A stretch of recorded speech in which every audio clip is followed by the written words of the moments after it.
नमस्कार, सिंबीसी आवाज़ मोतीलाल ओसवाल स्टूडियो में आप सभी का स्वागत है। शुरुआत करेंगे अब 10 के दमदार ट्रेड्स की हेडलाइंस के साथ।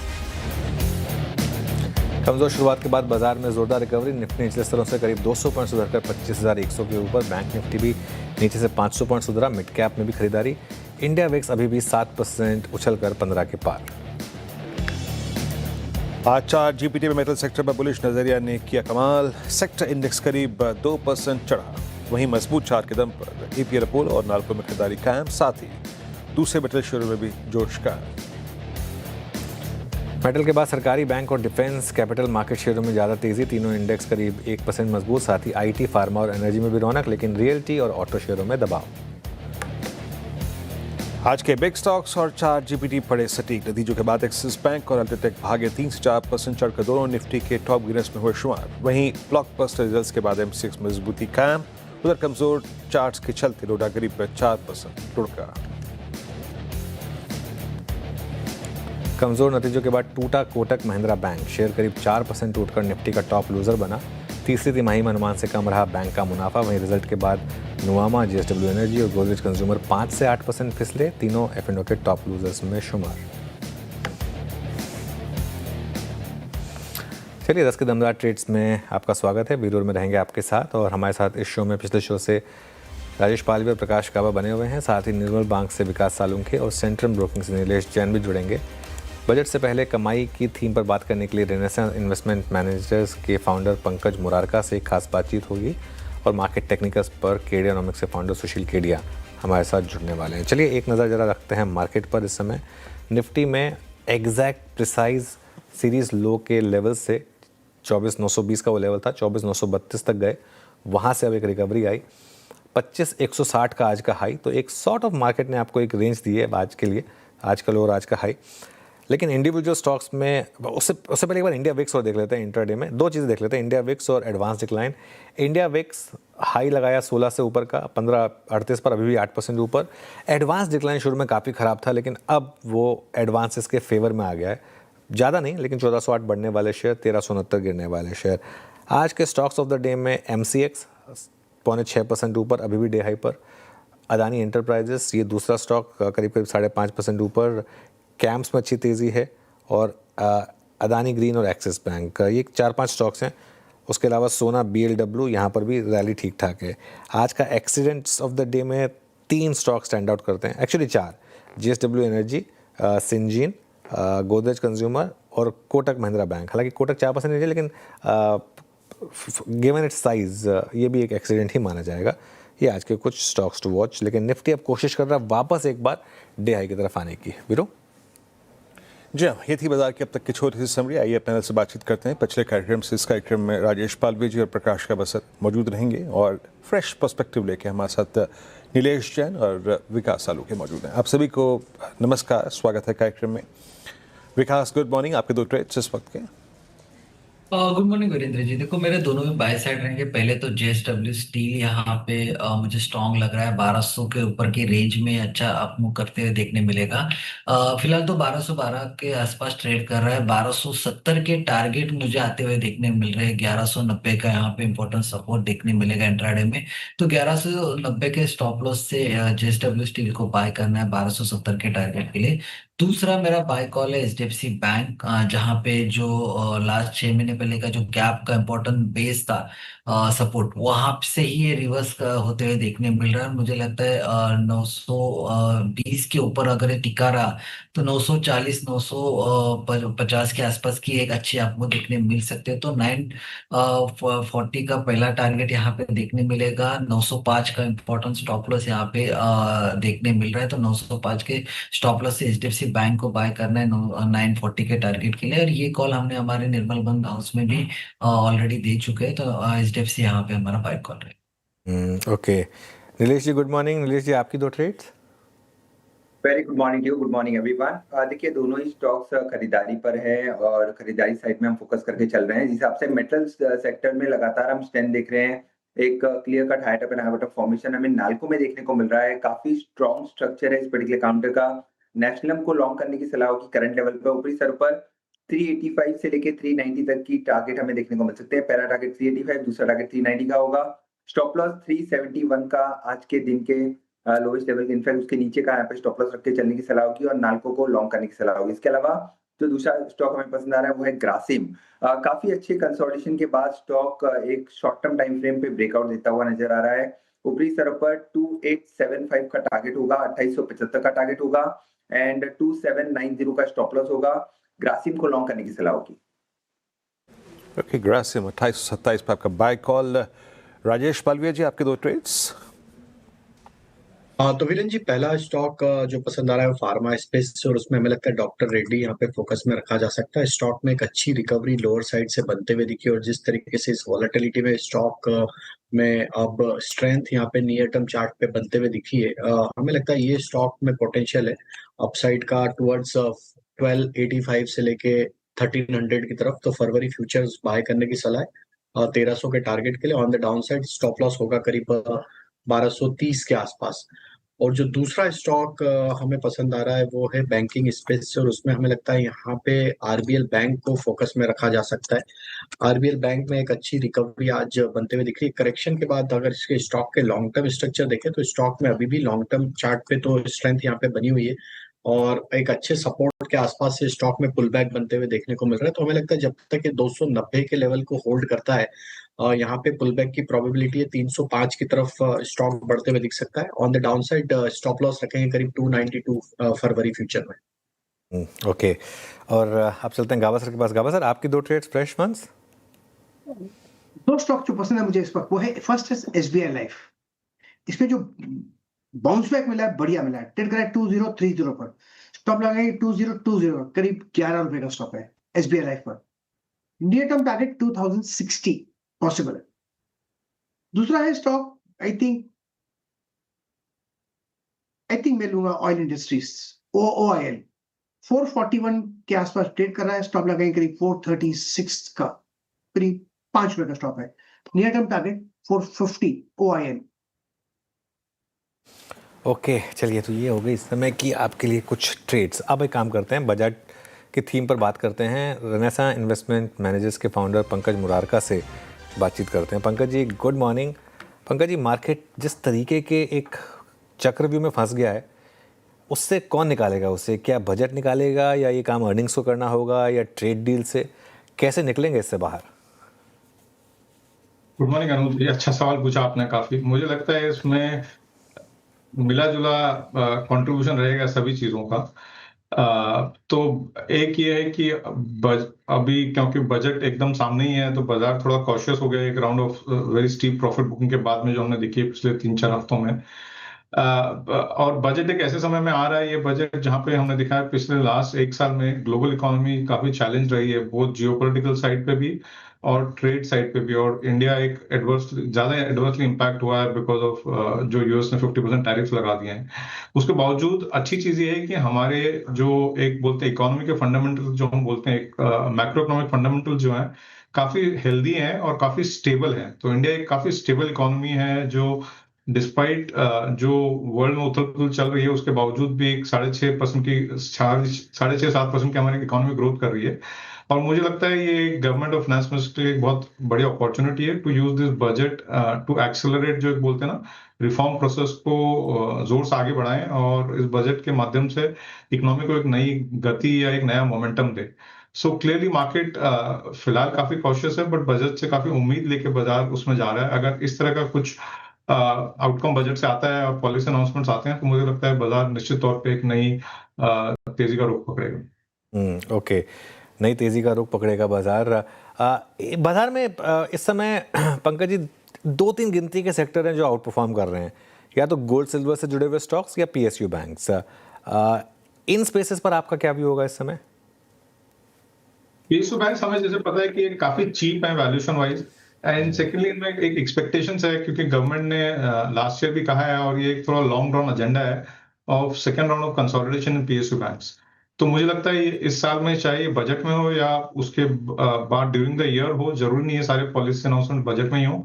मुझे लगता है एक सेकेंड राउंड ऑफ कंसोलिडेशन होगा स्टेट ओन्ड बैंक्स में, क्योंकि इंडिया जो है वर्ल्ड की, मतलब अब हम 4th लार्जेस्ट इकोनॉमी होने जा रहे हैं, तो हमें जरूरत है कि हमारे पास लार्ज बैंक्स हो ग्लोबल स्टैंडर्ड से, जो इकोनॉमी की ग्रोथ को फाइनेंस कर सकें। तो उसके चलते मुझे लगता है एक वैल्यू क्रिएशन या वैल्यू अनलॉकिंग जो स्टेट ओन्ड बैंक्स में होगी, और एक इम्पेंडिंग आईडीबीआई बैंक का डाइवेस्टमेंट भी है जो लास्ट लेग में मोस्ट प्रोबेबली शायद अप्रैल वगैरह में हो जाएगा। तो उससे भी मुझे लगता है एक बाकी पीएसयू बैंक्स में वैल्यू अनलॉक होगी। तो उस ट्रेंड के चलते पीएसयू बैंक्स में काफी वैल्यू है, और मुझे लगता है ये रिफॉर्म जो होगा, कंसोलिडेशन जो होगा, ये एक ट्रिगर है।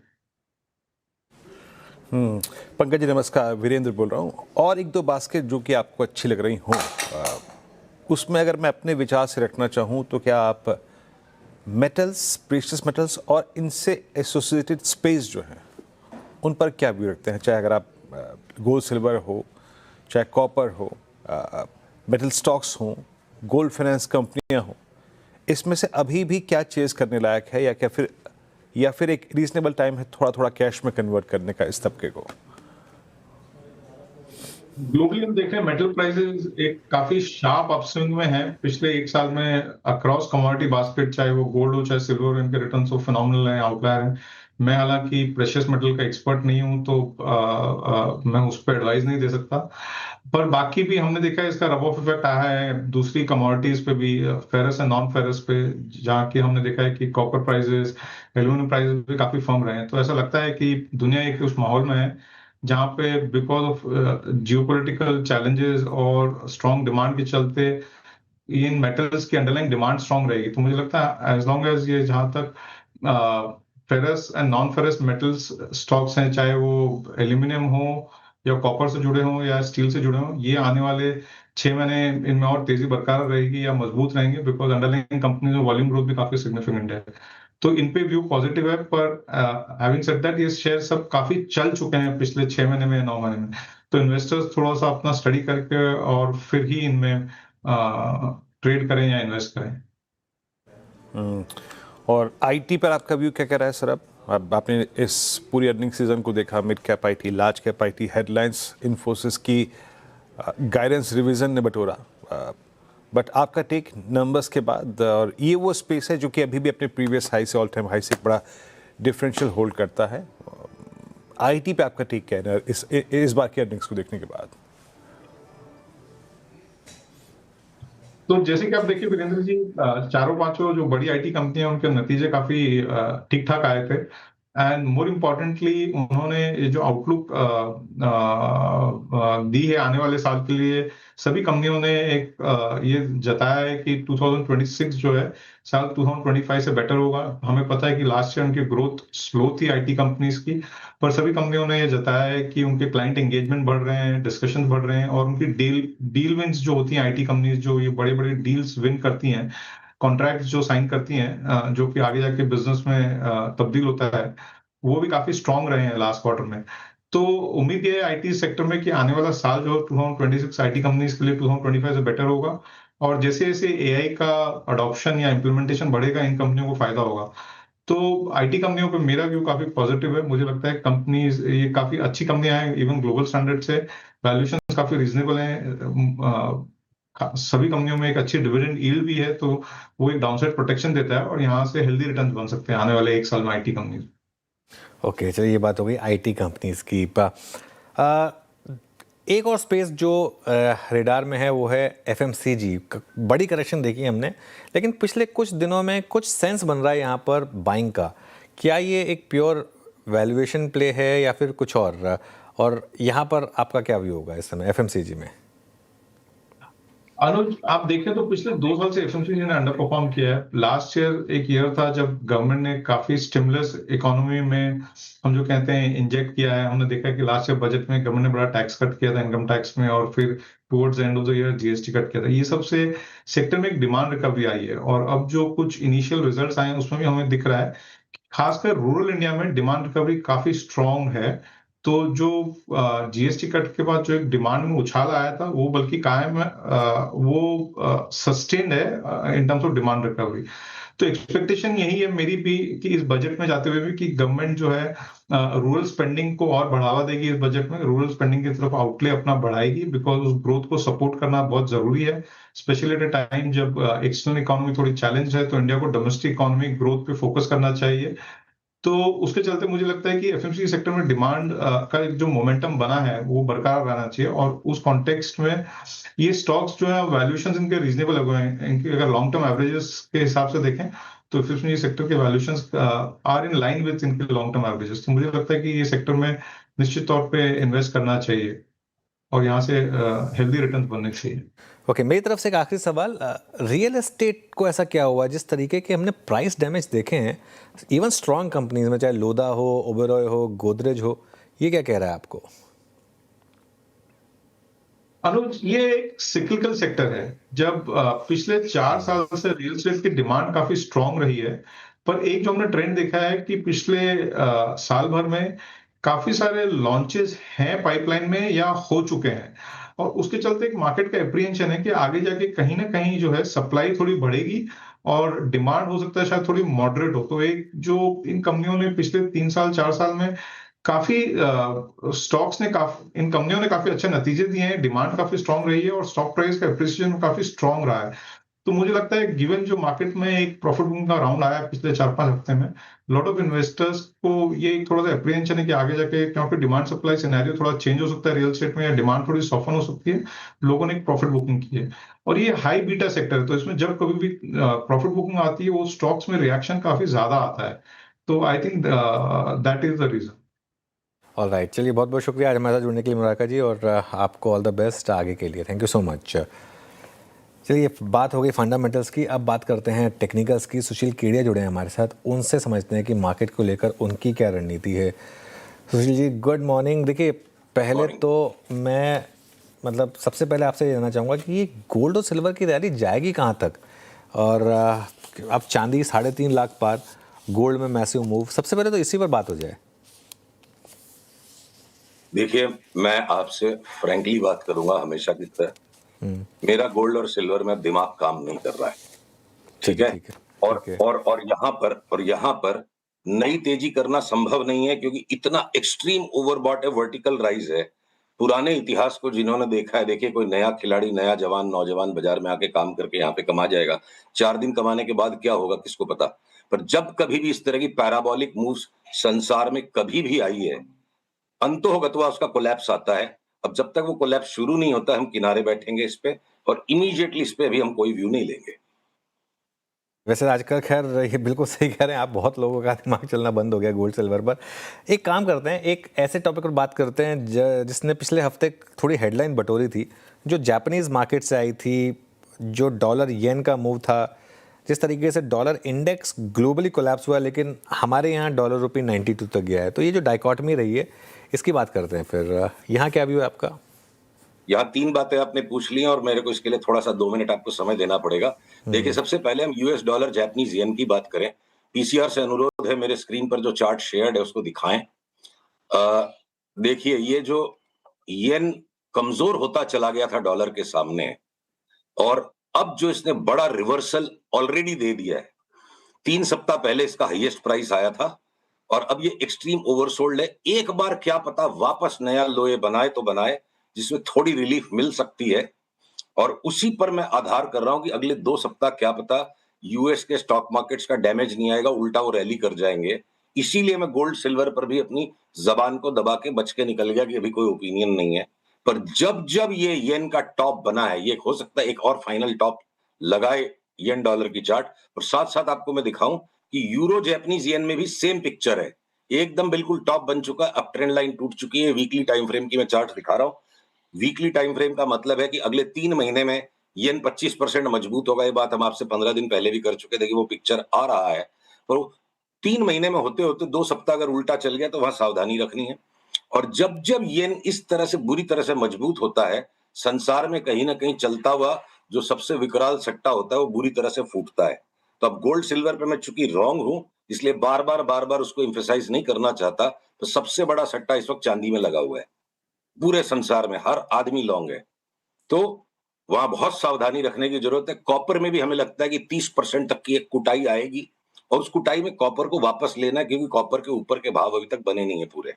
अगली बात, वर्ल्ड मार्केट्स में अगर एक बार 2-3 सप्ताह की रिलीफ रैली हो जाती है येन के वापस कमजोर होने से, और उसके बाद वो पीक आउट करते हैं, तो इंडिया का मार्केट पहले से ही इतना दब चुका है, इतना ज्यादा दब चुका है कि यहां पर भी सावधानी रखनी कि संसार में जो आग लगेगी और उस आग के दरिया में से हमें डूब के जाने का काम करना पड़ेगा। मैं अभी तक आपसे 27,200-300 तक की बातें करता था, पर अब हो सकता है कि अगली चाल सीधे 28,000 तक भी चली जाए। ये हो सकता है, होगा ये बात मैं तब कहूंगा जब हम 25,250 के ऊपर बंद दे देंगे, तो जो भी लोएस्ट लेवल है उसको स्टॉप लॉस लगाएंगे। आपके अगले सवाल पे आऊं कि डॉलर इंडेक्स के सामने हमारा रुपया इतना कमजोर क्यों हो गया? इतिहास को उठा के देखिए, मैं कोई नई बात नहीं कह रहा हूं। रुपी भले ही फ्री फ्लोट करेंसी हो गई है, पर dominant player RBI 70% trading RBI करता है इसमें। RBI is the market. तो ये एक रेगुलेटेड लिक्विड मार्केट है और आरबीआई की एक्टिविटी के कारण चाहे जो भी इसका बिहेवियर पैटर्न में नहीं एक्सप्लेन कर सकता, 3 से 4 महीने का पार्थक्य बाकी करेंसियों के सामने जो डॉलर की मूवमेंट होती है रुपया पहले ही कर लेता है। अब पिछली भी साइकिल्स को उठा के देखो, जब गोल्ड सिल्वर के पीक आए, हमारे डोमेस्टिक मार्केट में रुपया इतना कमजोर होने के कारण यहाँ गोल्ड सिल्वर के दाम अति के बाहर बढ़ जाते हैं। तो मैं अभी भी इस व्यू पे हूं, जब तक कि और कोई फर्दर एविडेंस नहीं आए कि डॉलर रुपये की अति हो चुकी है। बाकी करेंसीज के सामने अगर डॉलर मजबूत भी होगा तो इंडियन करेंसी डॉलर के सामने मजबूत हो जाएगी। सारी करेंसीज को एक साथ चलना जरूरी नहीं है, सभी चीजों को अलग अलग टुकड़े में अलग अलग छांट के देखिए, सब चीजों का अपना अपना वजूद है। अब आते हैं हमारी स्टॉक मार्केट पर। एक 2025 की मैसिव अंडर परफॉर्मेंस के बाद 2026 में इकलौता बड़ा बाजार जो इतना गिर रहा है, निफ्टी, बैंक निफ्टी में इस समय आपको कोई नजर आ रहा है कि कुछ साइन ऑफ बॉटम या अभी यहां से और गिरावट बाकी है? पीसीआर से अनुरोध है, कृपया मेरे स्क्रीन की चार्ट को शेयर रखें। ये देखिए निफ्टी के फ्यूचर्स की जो चार्ट है, अगर बाजार इसी वक्त बंद हो जाए तो ये क्वालिफाई करेगा एज ए हैमर कैंडल, पर अभी बाजार को कई घंटे बाकी हैं।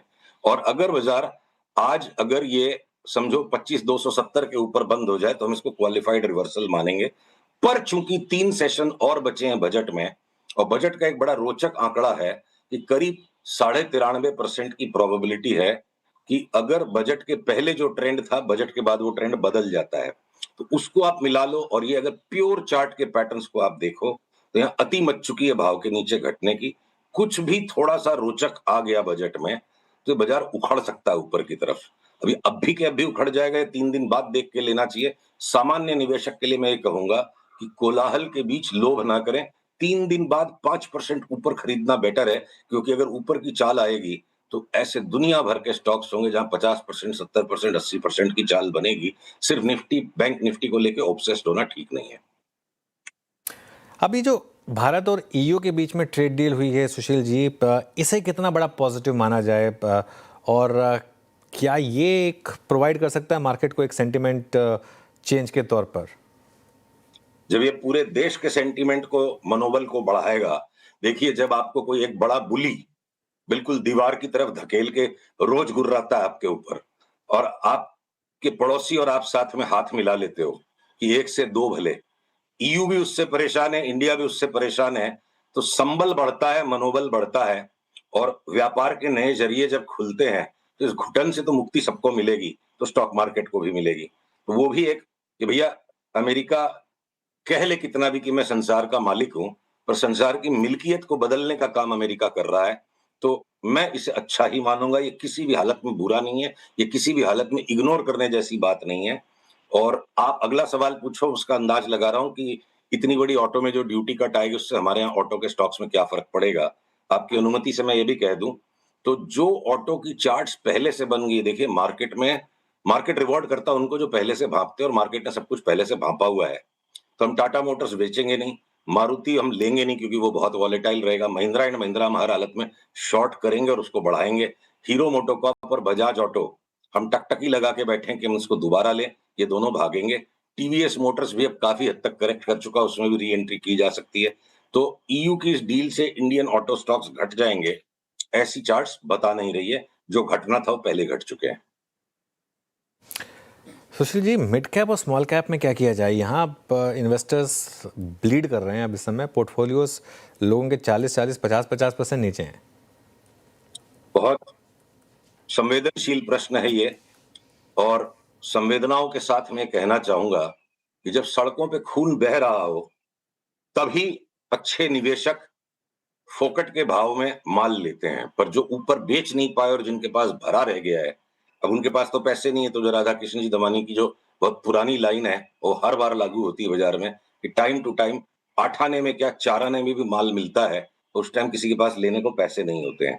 तो उस संवेदनशीलता को ध्यान में रखते हुए कि लोगों की बहुत बड़ी कमर टूट गई है, बहुत चोट लग गई है, उनके साथ संवेदनशीलता के साथ मैं कहूंगा, अगर आपने लीवरेज नहीं यूज की है, अगर आपके बोरोड पैसे पे आपने काम नहीं किया है, तो एक बार क्या होता है ना, जब बहुत विकट परिस्थिति आ जाए, आदमी को जूम आउट कर जाना चाहिए।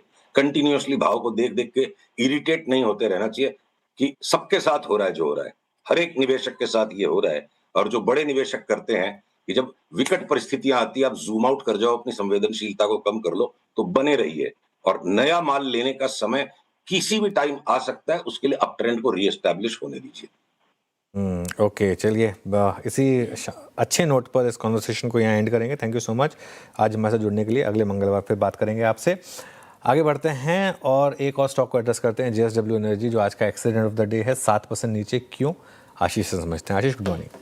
मॉर्निंग। और नतीजों के बाद एक्सट्रीम रिएक्शन यहाँ पर देखने को मिला है, बड़ी गिरावट है, 7-8% के बड़े कट्स यहाँ पर देखने को मिल रहे हैं। अब नतीजों में अगर आप देखें तो वीकनेस आपको साफ नजर आएगी। कुछ ऐसी चीज़ें हैं जो मार्केट को पसंद नहीं आई है। इनमें सबसे पहले आप देखें तो जो नंबर्स आए हैं, रेवेन्यू यानी टॉप लाइन 13% अनुमान से कम है। कामकाजी प्रदर्शन भी देखें तो मोर और लेस ब्रोकरेज हाउस के रिपोर्ट्स के अनुसार 6 से 7% मिस यहाँ पर देखने को मिला। लेकिन इनके रत्नागिनी, बाड़मेर और कुछ पावर प्लांट्स हैं, इसमें जनरेशन इस तिमाही के दौरान कम देखने को मिला। साथ में अगर आप देखें तो जो बिडिंग एक्टिविटी है इसमें काफी ज्यादा कमजोरी देखने को मिली। 9 मंथ FY26 यानी अब तक आप देखें तो तकरीबन 10.4 गीगावाट्स के आसपास की बिड्स देखने को मिली है, जो कि मार्केट को थोड़ी सी निराशाजनक है। एनालिस्ट बता रहे हैं कि एक्टिविटी बड़ी कमजोर देखने को मिली है। अब खास बात है कि ये तिमाही तो नतीजे आ गए, लेकिन ऐसा नहीं है कि आगे की तिमाहियों के लिए आउटलुक सुधर रहा है। ये कह रहे हैं कि जो नए असेट्स इन्होंने अक्वायर किए थे, काफ़ी एक्विजिशन JSW एनर्जी की तरफ से प्रीवियस क्वार्टर्स में देखने को मिली है। अब इनके चलते कैपिटलाइजेशन ज़्यादा देखने को मिलेगा, तो आगे आने वाली तिमाही में भी पॉसिबिलिटी पूरी है कि नतीजे आपको कमज़ोर साइड पर देखने को मिले कंपेयर टू प्रीवियस ईयर। लेकिन थोड़ा सा कंफर्ट है। कंफर्ट ये है क्योंकि JSW एनर्जी बहुत ज़्यादा डाइवर्सिफाइड है, तो SOTP जो मेथड है इसके हिसाब से जो वैल्यूएशंस है, ब्रोकरेज हाउस बता रहे कि कहीं ना कहीं थोड़े से अट्रैक्टिव हैं, ठीक ठाक हैं। अब ये बता रहे कि FY27 फॉरवर्ड EPS के हिसाब से ये 34 टाइम्स के पी पर स्टॉक चल रहा है। और प्राइस टू बुक, क्योंकि इनके पास हाइड्रो भी है, ग्रीन हाइड्रोजन भी है, तो इन्हें प्राइस टू बुक पर वैल्यू किया जाता है। तो ऑलमोस्ट 2.5 टाइम्स पर टोटल ये स्टॉक चल रहा है। तो वैल्यूएशन का थोड़ा सा कंफर्ट है, लेकिन आगे नतीजे जो है कमजोर आएंगे। शुक्रिया आप आशीष। तो ये बात होगी JSW एनर्जी की। चलिए इस शो को समेटने का समय है। मार्केट डे हाई पर है 25,160 पर, और सबसे अच्छी बात, सीरीज़ के लो को बचाकर हमने एक रिवर्सल दिखाया है। अब देखते हैं ये रिवर्सल कहाँ तक कंटिन्यू करेगा।